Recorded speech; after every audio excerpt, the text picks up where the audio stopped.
Hello guys, आप सब कैसे हैं? आशा करता सब ठीक होंगे। आज का कहानी है कृष्ण जन्माष्टमी कथा। भगवान श्री कृष्ण जन्माष्टमी के दिन व्रत रखने से संपूर्ण इच्छाओं की पूर्ति हो जाती है। इस दिन विधि पूर्वक यशोदा नंदन की पूजा करने से सुख समृद्धि का आशीर्वाद मिलता है। भाद्रपद मास के कृष्ण पक्ष की अष्टमी तिथि के दिन कृष्ण जन्माष्टमी पर्व हर्षोल्लास के साथ मनाया जाता है। इस दिन भगवान श्री कृष्ण का जन्म हुआ था। भगवान श्री कृष्ण का जन्म मथुरा के कारागार में वासुदेव की पत्नी देवकी के गर्भ से हुआ था। आइए बिना देरी किए हुए कृष्ण अष्टमी की कहानी सुनाते हैं। कहानी सुनाने से पहले कमेंट बॉक्स में लिखें जय श्री कृष्ण जी। द्वापर युग में भाद्रपद कृष्ण अष्टमी तिथि की आधी रात को मथुरा के कारागार में वासुदेव की पत्नी देवकी की गर्भ से भगवान श्री कृष्ण ने जन्म लिया था। श्री कृष्ण ने बुधवार को रोहिणी नक्षत्र में जन्म लिया था। अष्टमी तिथि को रात्रि काल अवतार लेने का प्रमुख कारण उनका चंद्रवंशी होना बताया जाता है। श्री कृष्ण चंद्रवंशी चंद्रदेव उनके पूर्वज और बुध चंद्रमा के पुत्र हैं। इसी कारण चंद्रवंश में पुत्रवत जन्म लेने के लिए कृष्ण ने बुधवार का दिन चुना। भगवान कृष्ण ने माता देवकी के 8वें संतान के रूप में जन्म लिया था। कृष्ण जी का जन्म मथुरा में मामा कंस के कारागार में हुआ था। माता देवकी राजा कंस की बहन थी, इसलिए भाद्रपद कृष्ण अष्टमी तिथि को भगवान श्री कृष्ण का जन्म उत्सव मनाया जाता है। कंस को सत्ता का लालच था। उसने अपने पिता राजा उग्रसेन की राजगद्दी छीनकर उन्हें जेल में बंद कर दिया था और स्वयं को मथुरा का राजा घोषित कर दिया था। राजा कंस अपनी बहन देवकी से बहुत प्रेम करता था।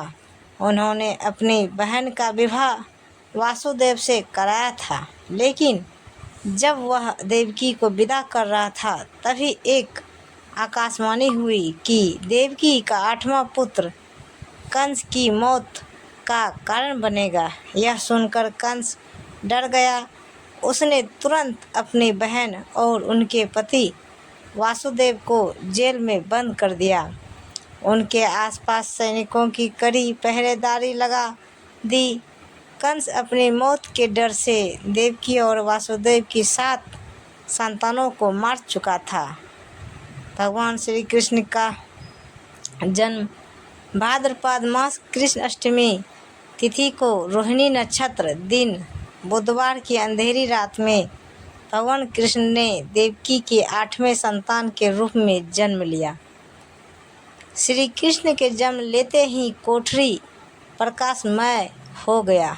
तब तक आकाशवाणी हुई कि विष्णु जी ने कृष्ण जी के अवतार में देवकी के कोख में जन्म लिया। उन्हें गोकुल में बाबा नंद के पास छोड़ आए और उनके घर एक कन्या जन्मी है। उसे मथुरा लाकर कंस को सौंप दे दिया। भगवान विष्णु के आदेश से वासुदेव जी भगवान कृष्ण को शुभ में अपने सिर पर रखकर नंद जी के घर की ओर चल दिए।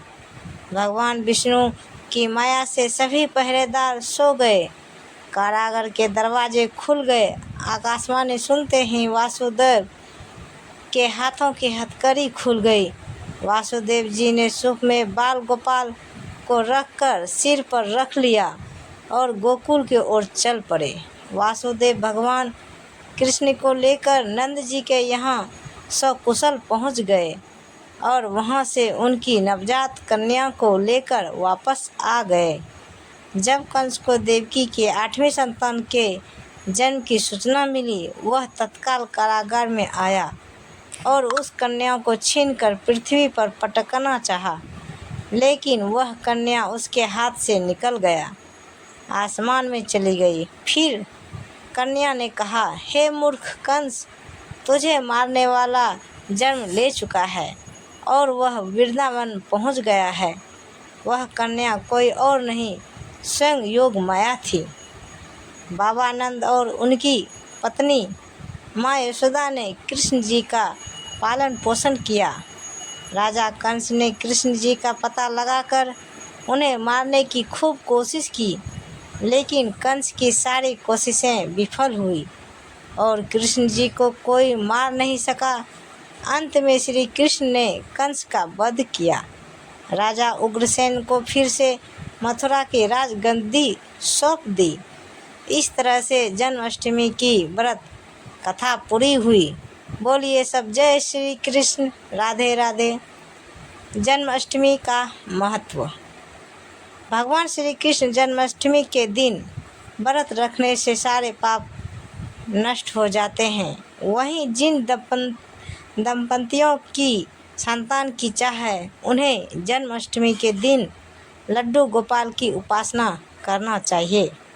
ज्योतिषाचार्य के अनुसार इस वर्ष विशेष ग्रह नक्षत्र में होने की वजह से जन्माष्टमी को काफ़ी शुभ माना जा रहा है। साधना करने के लिए श्री कृष्ण के भक्तों के लिए यह बहुत महत्वपूर्ण समय है। वैसे तो हर जन्माष्टमी शुभ होती है और श्री कृष्ण भक्तों के सारे दुख हर लेते हैं, लेकिन अगर आप विशेष काल और नक्षत्र में भजन कीर्तन के साथ श्री कृष्ण कथा और लीला अमृत का पाठ करते हैं तो इससे भगवान श्री कृष्ण प्रसन्न होते हैं। तो ऐसे ही वीडियो देखने के लिए हमारे चैनल को सब्सक्राइब करें और वीडियो को लाइक ज़रूर करें। धन्यवाद। तो गाइस, ये कहानी आपको सुनने में कैसा लगा प्लीज़ हमें कमेंट में बताएं। तो मिलते हैं अगले वीडियो के साथ, तब तक बाय बाय गाइस। धन्यवाद।